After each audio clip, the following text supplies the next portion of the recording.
un cuento, una novela, para que nosotros pues podamos atenderlo, ¿no? Desde una lectura o desde estar escuchando, ¿no?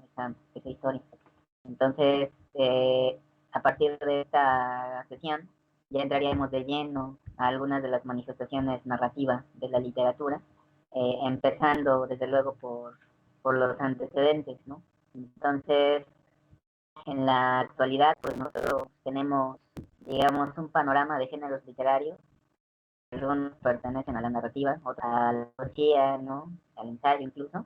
Pero bueno, los que son esencialmente narrativos, ya habíamos hablado, ¿no? Del cuento, de la novela y de la leyenda.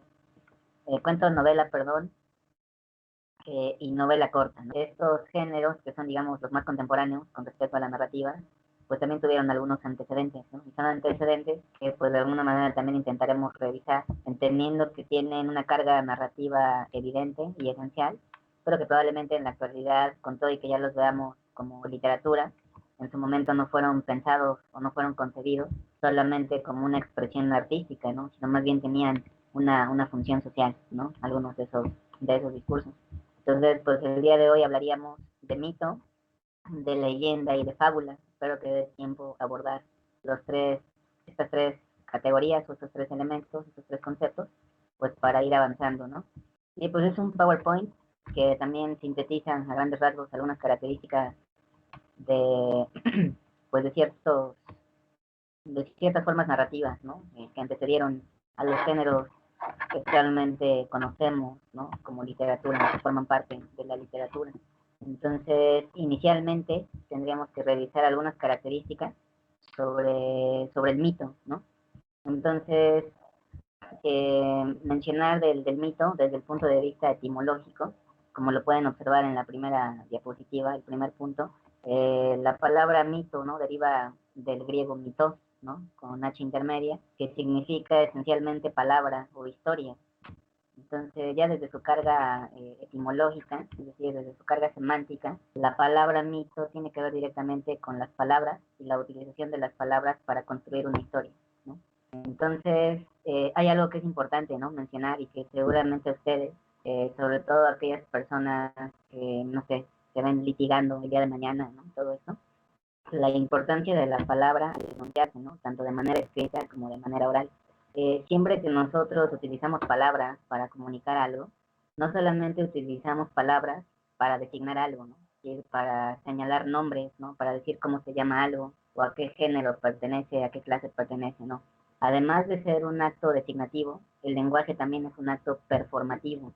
¿A qué me refiero con que es un acto performativo? Con que también a través del lenguaje, a través de las palabras, a través de sus historias, ¿no? Es decir, de las historias que podemos contar con las palabras, pues también le estamos dando una forma al mundo, ¿vale? Entonces, no dudemos nunca del poder que tienen las palabras, ¿no? Hablaba yo de que para ustedes, ¿no? Aquellos que se dediquen como a litigar en algún momento, ¿no? Realmente van a tener que saber utilizar bien esas palabras y entendiendo que le van a dar una forma también al discurso que ustedes están proponiendo, ¿no? Que quieren defender en algún momento. Entonces, ¿qué ocurre con el mito, ¿no? ¿Qué ocurre con esta facultad de contar historias a partir de palabras? No solamente es, bueno, te voy a contar cómo se creó tal cosa, ¿no? O tal hombre salió un día de su casa y pasó esto, ¿no? Te voy a contar una historia porque también le voy a dar una forma al mundo a partir de las palabras con esas historias, ¿vale? Entonces, desde este punto de vista, el mito, que significa historia, ¿no? O que significa palabra, sobre todo va a tener una función social, ¿vale? Entonces, esta función social va más allá de lo estrictamente literario, ¿no? Uno pudiera decir, ¿no? De algunas manifestaciones artísticas, ¿no? No solo de la literatura. Pensemos en la música, ¿no? ¿Ustedes consideran que la música también tiene una función social? ¿Considerarían que sí, que la tiene? Mm, yo también diría que sí, ¿no? O sea, toda arte tiene una función social. Quizá algunas tienen mayores repercusiones o repercuten en más gente que en otras, pero siempre habrá, ¿no? Repercusiones sociales, o siempre habrá funciones sociales. A partir, por ejemplo, de la música que escuchamos, nosotros también podríamos ubicar, ¿no? Cierto tipo de personalidades, cierto tipo de grupos sociales, etcétera, etcétera, ¿no? Entonces, el arte en general posee una función social. ¿Y cuál sería entonces la función social de un mito, ¿no?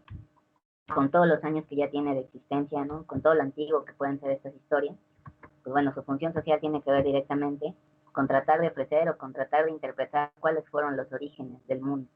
Obviamente en nuestros tiempos, quizá esta idea, ¿no?, de acudir al mito para tratar de entender, ¿no?, cuál fue el origen del mundo, de las personas, de la humanidad en general, pues probablemente ya nos parezca un tanto rudimentaria, ¿no? ¿En qué sentido? Pues porque obviamente se ha generado conocimiento, se han generado teorías a partir de la ciencia y probablemente nos sintamos un poco más eh, con mayores argumentos, ¿no? Si queremos saber sobre los orígenes de algo a partir de la ciencia, porque hay un método que lo respalda, porque se intenta demostrar algo, ¿no? Probablemente ya no acudimos al mito como si acudían, ¿no?, los primeros hombres, ¿no?, de civilizaciones más antiguas que la nuestra, obviamente, sí acudían al mito para saber de dónde venían. Es decir, era, digamos, el mito como la ciencia de su tiempo. No había todavía un desarrollo tecnológico ni científico tan a la disposición de todos como nosotros ahora contamos con él, pero la gente seguía acudiendo a los mitos un poco para tener una idea esencial, ¿no?, que es de dónde venimos y hacia dónde vamos. Y esto es algo que nos aproxima demasiado a la filosofía, ¿no? Yo diría que esa es una de las grandes preguntas o de las grandes dicotomías, de dónde vengo y a dónde, que le dieron, digamos, el pensamiento filosófico, ¿no? ¿Qué es el pensamiento filosófico? Es estar preguntando y estar cuestionando. Y una de las grandes preguntas precisamente tiene que ver con el origen, ¿vale?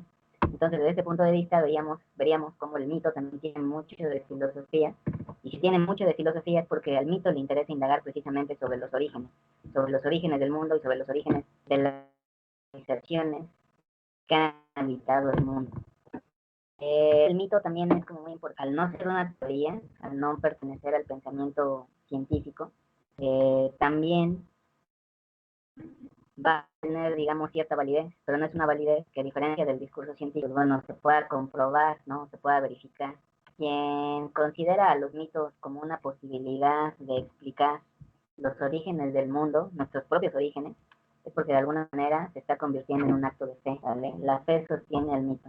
No importa si ese mito es muy exagerado, no importa si tiene escenarios que son fantásticos, sobrenaturales, la persona que realmente decide, ¿no?, encontrar sus orígenes en un mito, va a creer, digamos, ciegamente. Por eso decimos que la fe es un punto primordial y esencial para la gente que acepta los mitos, más allá de ser un discurso narrativo y literario, que lo acepta realmente como una explicación, una versión de sí mismo en el mundo.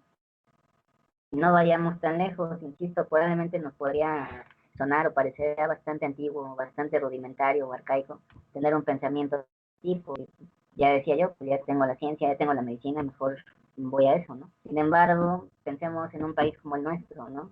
En un país como el nuestro, en donde hasta donde sé todavía creo que hay una religión, ¿no?, que es la preponderante, y pues bueno, hay muchos creyentes, hay muchos feligreses, ¿no?, etcétera, y pues bueno, sin querer, digamos, demeritar, ¿no?, creencias, pero bueno, finalmente ese tipo de creencias se sostienen en un pensamiento también mitológico, ¿no? Pensamos en las personas que a lo mejor profesan la religión católica o la religión cristiana, ¿no?, o alguna que derive, solamente creerán, ¿no?, en la Biblia, ¿no?, como su libro que cultiva y que encierra todo el conocimiento que deben saber. Pues bueno, podrá haber una teoría sobre la evolución, una teoría del Big Bang, ¿no?, la gran explosión, el origen de las especies, etcétera, etcétera. Pero bueno, la gente, ¿no?, que realmente es creyente en este tipo de religiones dirá, no, pues a mí me creó Dios, ¿no? O a mí, bueno, yo no vengo del mono, ¿no?, por ejemplo. Entonces, pues bueno, uno se pone a averiguar el conocimiento que alberga la Biblia, ¿no?, los libros que aparecen, y son esencialmente mitológicos, ¿no? La Biblia abre con un libro que se llama el Génesis, que relata precisamente el origen de la vida, ¿no? Entonces uno dice, bueno, pues bueno, eso de que, no, pues el mito ya, yo ya no voy al mito porque ya es algo viejo y demás. Bueno, ¿qué pasa entonces con todas las personas que son creyentes de cierto tipo de religión? Que quieran o no, o sea, por decisión, con conocimiento o sin conocimiento, pues de alguna manera aceptan, ¿no?, que fueron creados por un ser divino y que al séptimo día los crearon y que primero la luz y que después los animales y demás. Entonces, por eso decíamos que el mito, sobre todo, se sostiene como un acto de fe. No vamos a poner en tela de juicio, ¿no?, si fue demasiada la creación en 7 días o lo que haya durado. Es un acto de fe, ¿no? La necesidad de creer en algo para encontrar mis orígenes es lo que le va a dar esa esencia al mito, ¿no?, esa vigencia. Bien, entonces, ya en su contenido, pues obviamente los personajes encontraremos en los mitos, pues serán los personajes que tienen que ver con deidades, ¿no? Son dioses que están interviniendo en la creación del mundo y que además pueden intervenir en los problemas de este mundo. Entonces, aquí ya no solamente podría referirme a la mitología, ¿no? De la cultura o de la religión católica, pero pues bueno, si pensamos en toda la mitología griega, pues ahí realmente esos eran dioses a veces un poco más terrenales o más pasionales, ¿no? Que si no les parecía algo, podían destruir lo que habían construido, ¿no? En este lado del mundo, por así decirlo, en este libro mitológico que yo estoy refiriendo, el Génesis, pareciera que es un dios como un poco más, no sé, no tan vengativo, ¿no? Aunque después también hay otros pasajes que uno dice, a ver, aquí está como raro, ¿no? Pero bueno, hay diferencias, pero la intervención de los dioses es esencial y es característica de cualquier mito, ¿no? Llega a suceder también que el mito, por diferentes circunstancias, que sobre todo tienen que ver con el paso del tiempo, a veces empiezan a perder su esencia de mito, es decir, ya no se consideran como algo real a partir de la fe. Pero bueno, normalmente ocurre un fenómeno, ¿no? Cuando un mito deja de ser un mito, por así decirlo, porque la gente ya no tiene fe en esos mitos, no es que el mito pierda su validez o que pierda su valor. A veces deja de ser un mito para convertirse tal vez en una leyenda o incluso en una fábula. Entonces no deja de tener, digamos, una riqueza estética, ¿no? Que se pueda valorar y que se pueda reconocer, ¿no? Sobre todo. Y bueno, ya decía, ¿no? El mito, pues ¿por qué se crearon los mitos? Obviamente yo no podría decirles, este es el primer mito de la historia. Imagínense también cuántos mitos no se habrán perdido a lo largo del tiempo. Pero bueno, finalmente sí podríamos coincidir, y no es porque yo lo diga, ¿no? En general se ha dicho esto, que pues un mito siempre intenta una forma, ¿no? De comprender al mundo, con todo lo complejo que puede ser esto, ¿no? Yo diría que más que comprender al mundo, un mito ayuda un poco más a cuestionar a ese mundo. Pero en la medida en que lo estoy cuestionando, probablemente me estoy aproximando más a comprenderlo, ¿no? En vez de estar solamente aceptando cosas sin cuestionar, ¿no? Nuevamente se acerca o nos aproximamos a esta idea de la filosofía. Por dar algún otro ejemplo de cómo el mito, con todo y que sea un discurso muy antiguo, sigue siendo muy cercano a nosotros, ya no solamente desde una fe que nosotros profesemos, pero incluso hasta en objetos, ¿no? O en manifestaciones de la cultura popular, ¿no? La cultura pop. Yo vengo de una generación, ¿no? Seguramente ustedes compartirán eso, o sea, no que vengan de mi generación, son más jóvenes ustedes, pero pues bueno, yo vengo de una generación en donde sí nos tocó el auge, ¿no? O el primer auge, por así decirlo, pues de aprender mitología gracias a la televisión, ¿no? Y no fue por un programa educativo, ¿no? Ni fue por las clases en línea, en ese tiempo no había, ¿no? Pero pues fue por ver una caricatura, ¿no? Creo que le llaman anime, ¿no? Pero queda, por ejemplo, los caballeros del Zodiaco, ¿no? Uno ahí ya desde ahí empieza a tener ciertos contactos con la mitología griega y ya después uno se va informando, indaga. Pero pues es muy interesante ver, ¿no? Cómo toda esa mitología que se puede trasladar a un dibujo animado también repercute y también te genera ciertas sensaciones, ¿no? Que también te hacen informarte, mínimo eso, y pues ya después ir conociendo un poco más, ¿no? Que todos esos referentes que aparecen, pues realmente sí son dioses que figuraban, ¿no? Dentro de toda la mitología griega y que fueron presentados en una caricatura, ¿no? Probablemente piensen que estoy divagando, sino, pues, ¿cómo habla de una caricatura, no? Pero bueno, a mí no me da ninguna pena en aceptar, ¿no? Que mis primeros acercamientos con la mitología griega, al menos, fueron a partir precisamente de esa caricatura, ¿no? Y pues creo que es una caricatura bastante bien armada, bastante bien hecha, y que sí tiene todo ese soporte mitológico, ¿no? Interesante.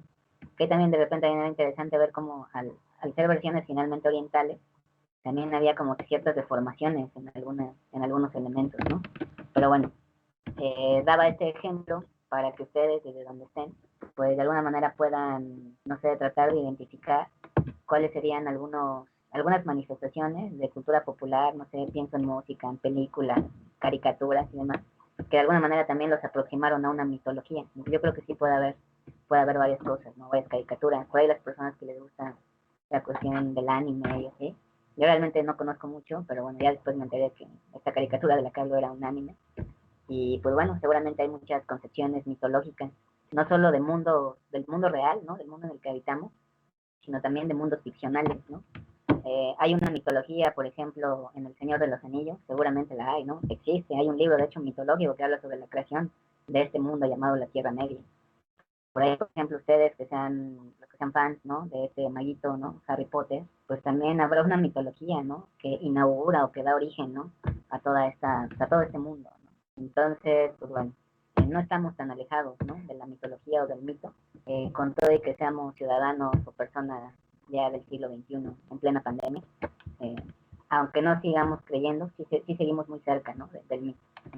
Bien, por favor pasen a la diapositiva número 2, en donde vamos a leer un fragmento mitológico muy breve, de hecho por eso es un fragmento, en donde se hablará del origen de unos seres que son seres fantásticos, ¿no? De estos seres que nutren toda una mitología, no solo en Grecia, sino en todos los tiempos. O sea, en varias mitologías aparecen estos seres. Y pues bueno, ahorita le pediré a algunos de ustedes que lo lean, ¿no? Que es un mito sobre las sirenas, ¿no? Sobre cuál es el origen de las sirenas. Pero antes de leerlo o de conocerlo, les preguntaría a qué sirenas famosas conocen, si es que conocen alguna. Yo seguro sé que sí conocerán a una mínimo. ¿Hay alguna sirena que La sirenita. alguien me puede decir? La sirenita, ¿no? ¿De quién? Ajá, ¿de dónde conoces a la sirenita? Ah, de Disney. Pues la más Ah, famosa. la famosa, ¿no? De Disney, ¿no? Se llama Ariel, ¿no? Sí. Entonces, vean aquí lo interesante, ¿no? Por eso yo decía, aunque a lo mejor hay muchas variantes, pues no estamos tan alejados, ¿no? Como de ciertas ideas mitológicas. La sirenita que bien decía su compañera, que es Ariel, ¿no? Que además es una sirenita pelirroja, ¿no? Pues es una película, si mal no recuerdo, de los años 90, por ahí, ¿no? Entonces, lo que quizá no sabemos, o quizá ya lo sabían, no lo sé, pues es que este cuento es un cuento, ¿no? La película es una adaptación de un cuento folclórico, ¿no? De un escritor llamado Hans Christian Andersen, ¿no? Un escritor de cuentos para niños, supuestamente, del romanticismo. Entonces, seguramente cuando Hans Christian Andersen hace su cuento de la sirenita, que ya después en los años 90, en tiempos muy cercanos a nosotros, se presenta en una adaptación cinematográfica, pues bueno, seguramente él habrá leído pues toda la concepción de las sirenas en la mitología griega, sobre todo. Entonces, pues bueno, muchos quizá de los seres que conocemos en películas como las de Disney y algunas otras, probablemente también tienen antecedentes en la mitología griega, ¿no? Recuerden que Grecia es la cuna de la civilización de Occidente, ¿no? Es decir, todo el pensamiento económico, sociológico, etcétera, que nosotros actualmente tenemos en este país tan sui generis de tercer mundo, de alguna manera también deriva, ¿no? De la cultura griega, de la cultura romana después, ¿no? Es decir, somos herederos de ciertas concepciones, ¿no? Probablemente ya no gocemos, ¿no? De las repercusiones por todo lo que ha ocurrido, pero, pero bueno, es la cuna de la civilización occidental y pues bueno, tan es así que hasta nutre, ¿no? Muchas de las referencias cinematográficas conocidas que tenemos, ¿no? Bien, entonces, con respecto a los sirenas, un poco para saber cuál sería el origen, desde la mitología griega, ¿sale? Desde la filosofía de Occidente, porque probablemente si vamos a civilizaciones o culturas de Oriente, probablemente también tengan sirenas y probablemente también tengan sus versiones sobre esas sirenas, ¿no? Entonces, no sé, le pido a Ana Laguna, si estás por ahí, Ana, si puedes leer rápidamente la diapositiva 2 de las sirenas. Si estás por ahí, Ana, ¿podrías leer lo de las sirenas, por favor? Sí. Las sirenas eran mujeres pájaro, criaturas parecidas a las arpías, mitad aves, mitad brujas. Al cantar parecían ser hermosas doncellas, pero los que sucumbían ante su encanto pronto averiguaban su verdadera naturaleza. Las sirenas habían sido compañeras de Perséfone antes de ser raptada por Hades. Como no consiguieron salvarla, la diosa las transformó como castigo en extrañas criaturas. El canto de las sirenas alaba engañosamente los placeres del mundo subterráneo, pero también tenían poderes proféticos. Las sirenas vivían en la isla de Antemesa, en donde yacían los huesos de los marineros que habían sido atraídos por sus deliciosos cantos. Jason y los argonautas, antes de Odiseo, habían sobrevivido al canto de las sirenas, pero porque Orfeo, el bardo, ahogó el canto con su lira. Okay, muchas gracias. Bien, pues es una, como ya decía, una versión mitológica sobre el origen de las sirenas. Entonces, desde este punto de vista, pues este fragmento obviamente cumple con una característica del mito, ¿no? Que es hablar sobre los orígenes. ¿Cómo se habla de los orígenes de las sirenas? Pues obviamente contextualizando y haciendo incluso referencias, ¿no? A otras cuestiones que al menos para la materia, no sé si de manera personal para ustedes, pero para la materia nos atañen, ¿no? Es decir, podrían interesar. Entonces, pues, bueno, se dice que eran esencialmente las sirenas eran criaturas, ¿no? Que eran como mitad ave, mitad brujas, ¿no? Así se les describe. Y pues obviamente por estas facultades o por estas características, pues podían volar, ¿no? Por los aires. Eh, de alguna manera también estos seres, ¿no? Fueron designados, ¿no? Designadas para ser las compañeras de Perséfone, ¿no? Y que bueno, es también como de los pasajes mitológicos más conocidos, ¿no? Cuando Hades, ¿no? Sale del inframundo para raptar a Perséfone. Entonces, bueno, las sirenas, o las que eran las sirenas, estas mujeres pájaro, pues bueno, no pueden evitar este rapto, ¿no? De Perséfone. Y pues obviamente al darse cuenta, ¿no? De todo esto, pues los dioses se dan cuenta que no rescataron a una de sus hijas más hermosas, ¿no? A Perséfone. Solamente las convierten, ¿no? Es decir, de estar volando libremente por los aires, pues las mandan, digamos, a lo más profundo de los mares, ¿no? Convertidos precisamente ahora en sirenas, ¿no? Cola de pescado, cuerpo de mujer. Pero incluso dentro de esta tragedia o dentro de esta transformación, que la transformación también es un tema por excelencia en los mitos, es decir, encontramos toda una mitología que habla sobre cómo ciertos personajes se transformaron en algo. Uno también muy famoso es, por ejemplo, este personaje llamado Narciso, que era alguien que siempre estaba viendo su reflejo en el agua, porque estaba como enamorado de sí mismo por su belleza. Y pues bueno, supuestamente por esta conducta que él tuvo, por abusar, ¿no? De la belleza o de la contemplación que tenía sobre sí mismo, pues se convierte en una flor, ¿no? Y esa flor se le llama precisamente el narciso, ¿no? Ahí estaría el origen de esa flor llamada el narciso. Incluso también el origen, ¿no? De una conducta ahí medio extraña, que es el narcisismo, ¿no? O sea, de hecho, por ahí hay un disco, ¿no? Muy malo, una banda muy mala que se llama Narcisista por excelencia.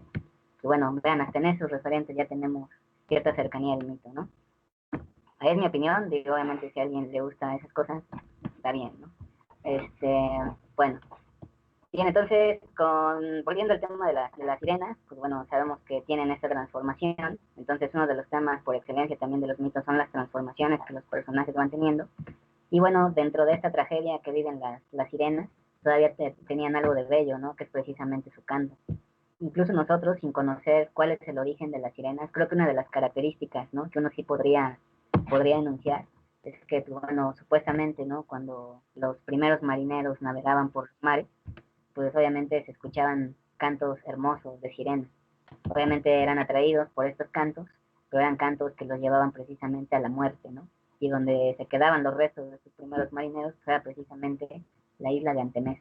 Pues en ese sentido podríamos decir que las sirenas son como las hadas, pero de los mares, ¿no? Entonces con estos cantos atraían, pero finalmente los marineros terminaban muertos. Hubo personajes también dentro de toda esta mitología, esto lo podrían leer ustedes en la Odisea de Homero, que de alguna manera lograron salir vivos, ¿no? Del canto de las sirenas. Y es lo que ocurre, ¿no? Con Odiseo, ¿no? El gran héroe de la Odisea, de ahí que se llame así, ¿no? La Odisea.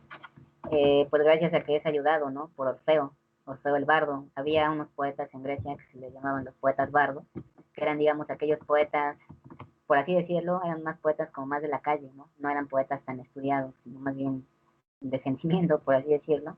Y pues bueno, Orfeo, que siempre estaba tocando su lira, pudo ahogar el canto de las sirenas, ¿no? Con una música mucho más bella, ¿no? Que fue precisamente la música que se producía a partir de y que para muchos ahí también se encuentra el origen, ¿no? De la poesía, es decir, esa musicalidad que generaba Orfeo también iba acompañado de ciertos versos y supuestamente también estaría ahí un origen, digamos, mitológico. ¿Cómo se ahogó el canto de la sirena? Pues con la poesía, ¿no? De Orfeo, el bardo, ¿no? Uno de los grandes poetas bardos dentro de la mitología griega. Bien, entonces, pues hay opción, ¿no? Sobre el origen de la sirena. Esto solo es un ejemplo de mito. Y pues bueno, ahora en la diapositiva número 3, si es que ya están instalados en esta misma diapositiva, pues bueno, encontraríamos cuál sería una primera clasificación muy general sobre, sobre los mitos, ¿no? De acuerdo a los orígenes que van a relatar, ¿no? Que van a tratar.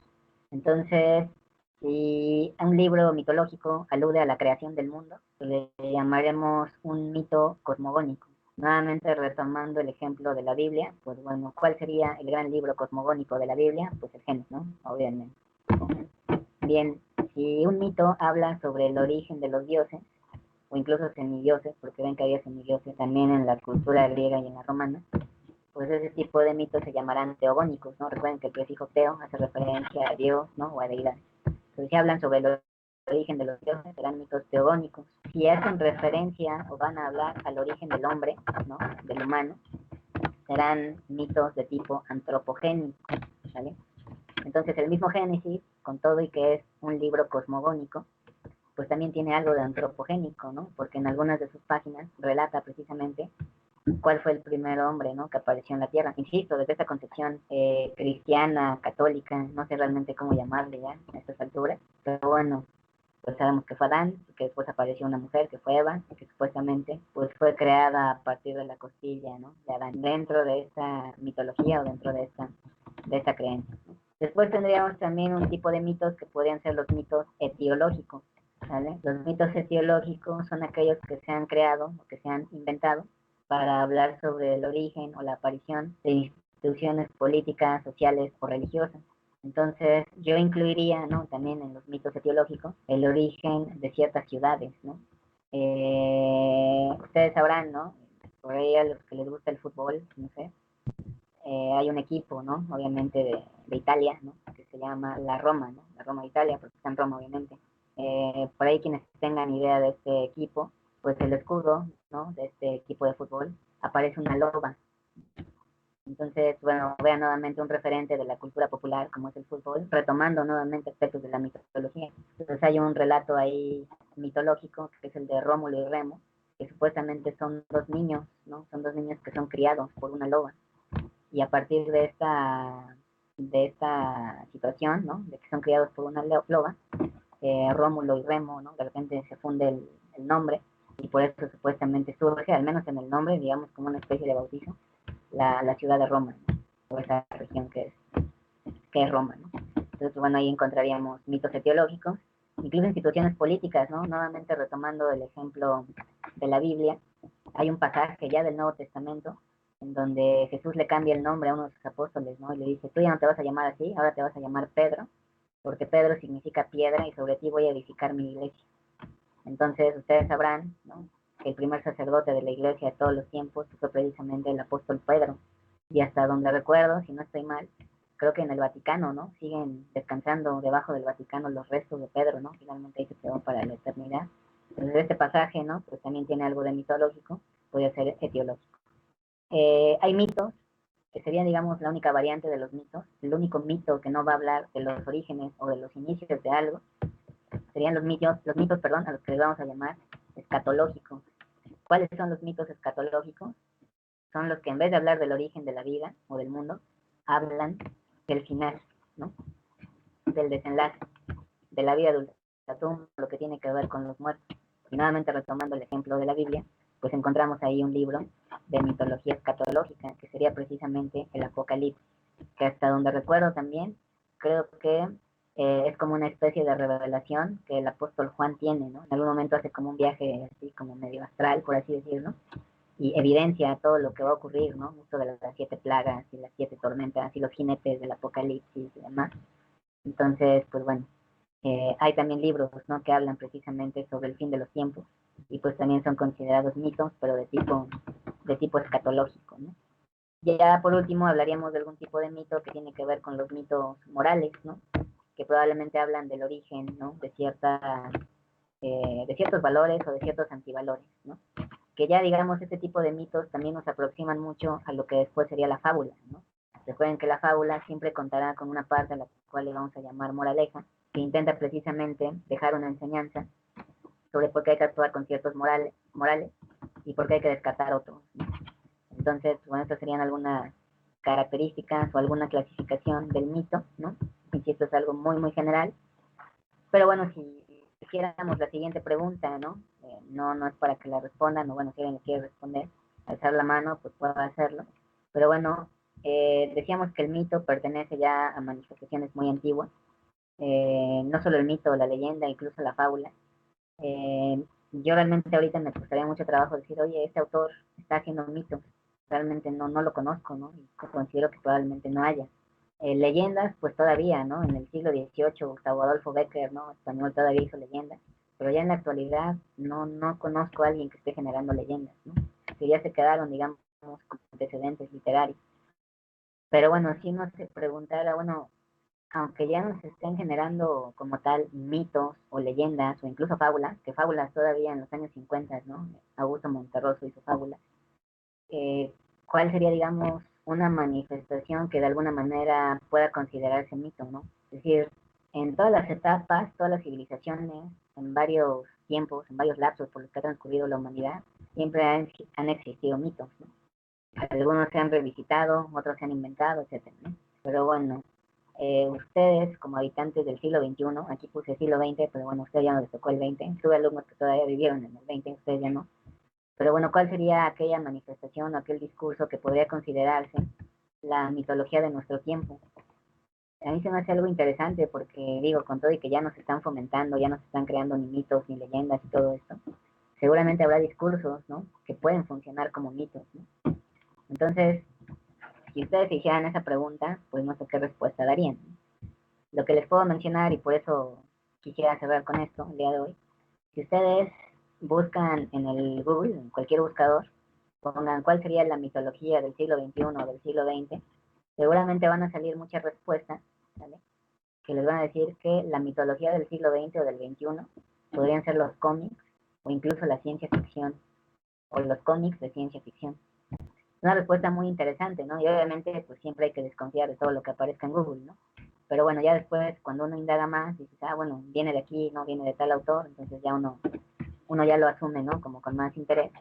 Pero es muy interesante porque muchas de las historias de ciencia ficción que aparecen en el cómic, que aparecen en el cine, que incluso aparecen en el cine después de ser adaptaciones de alguna otra novela, siguen teniendo esta esencia mitológica, ¿no? Lo que decía hace un rato, ¿no? Esta dicotomía de dónde vengo y a dónde voy, ¿no? Entonces, ante esta cuestión o ante esta propuesta del cómic, ¿no? O de la ciencia ficción como la mitología de nuestro tiempo, yo no creo que sea tan descabellado. Eh, si ustedes piensan en algún superhéroe de cómic, pues sí es el superhéroe en sus aventuras, pero a veces también aparece un poco la necesidad de hablar de sus orígenes, ¿no? Y bueno, ¿por qué tiene esos superpoderes, no? Incluso ya después, ¿no? Dejando de lado que solamente sea un superhéroe de acción, que se golpea y demás.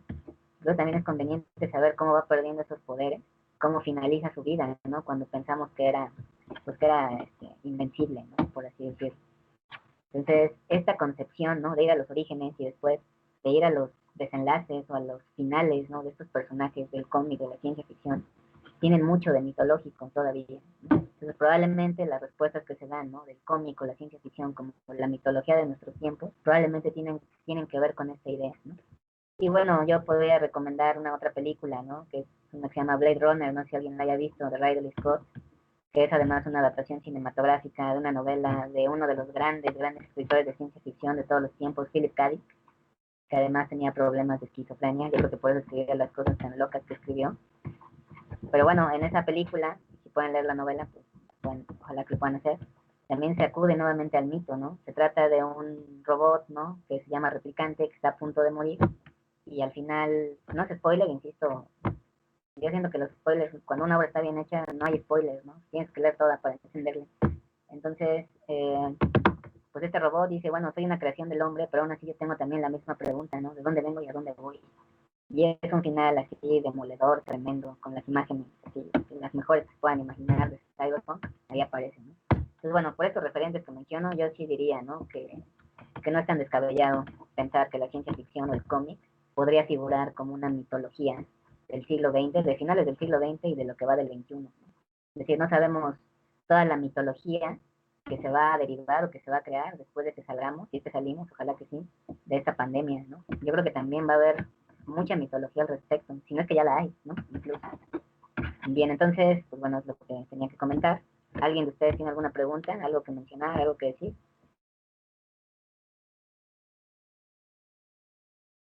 No, profe. Ok. Y el martes en otra sesión de narrativa literaria. Cuídense mucho. Hasta pronto.